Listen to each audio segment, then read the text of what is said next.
O mellor das nosas adegas, cambiamos de tema, pero tamén o mellor das nosas rías, combinado para abrir o apetito, pero non comendo, senón bebendo.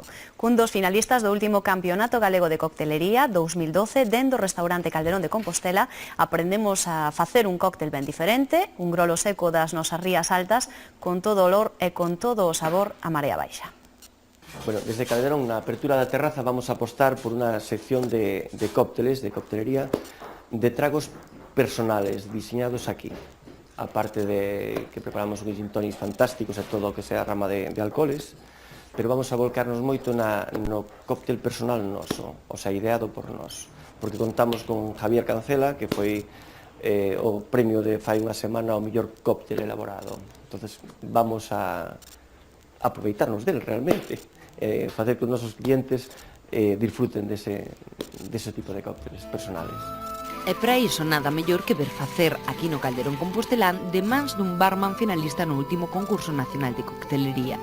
Vamos a preparar un dry martini, pero a galega, un dry das Rías Altas. Vai a xa que logo o cóctel de seu do restaurante Calderón de Compostela. Beberemos tomando apuntamentos con malia que parece raro, algas mariñas, en concreto codium epistillata, un trago seco das Rías Baixas, no que tamén empregarán auga ardente galega branca, seca e martini branco, máis xarope de azucre e auga magma. Vamos a enfriar un pouco a copa. Enfriaremos a coctelera.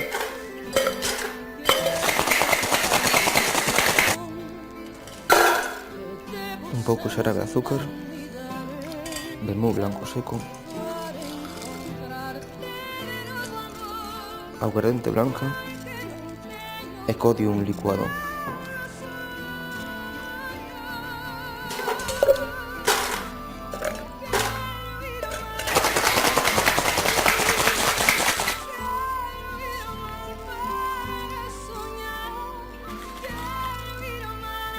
Para terminar servimos auga con gas.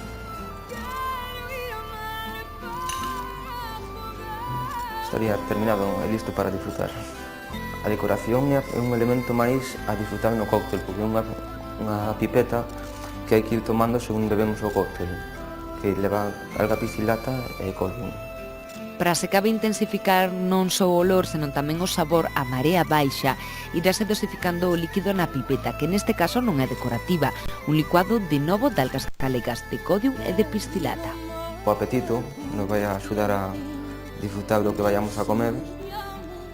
É algo típico galego, que é mellor de Galicia que un traguiño da nosa ría. Aparte disto, estamos preparando unha terraza fantástica para o verán de 200 metros cuadrados no centro de Santiago, que vai ser a leche, donde vai a haber unha sección, por decirlo así, de coctelería, de tragos diferentes, e aparte vai haber unha sección gastronómica, por chamar así, de uso diario, non? Que non buscamos sempre un momento de estar 3 ou 4 horas nunha instalación, nos outros, hai veces nos apetece a filosofía distinta de uso diario, o sea que en calquer momento nos vamos, sentamos, comemos de unha maneira informal e disfrutando, pero sempre sin perder a máxima da calidad, vamos.